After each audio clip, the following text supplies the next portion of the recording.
নমস্কার বন্ধুরা, রাষ্ট্রকৃষ্ণ চ্যানেলে সবাইকে স্বাগতম। তুমি আবারও সুখবর নিয়ে এসেছি। এবার কিন্তু শনিদেব 3টে রাশির উপরে ঢাল হয়ে থাকবে আগামী 2.5 বছর পর্যন্ত।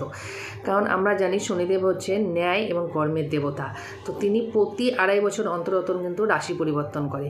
তো এবার গত 17 জানুয়ারি থেকে 2023 থেকে কুম্ভ রাশিতে আছে এবং আগামী জুন মাস পর্যন্ত 2025 সাল পর্যন্ত কুম্ভ রাশিতেই থাকবে, যার জন্য কিন্তু জাতক জাতিকাদের বিরাট একটা উন্নতি আসবে 3টে রাশির ওপরে।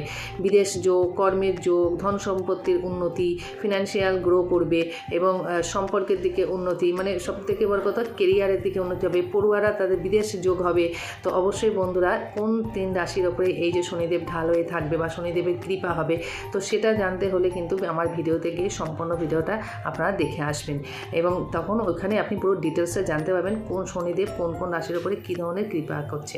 তো এই ছিল আজকের বন্ধু ভিডিও শর্টে। অবশ্যই ভিডিওটা গিয়ে দেখবেন ডিটেলসে।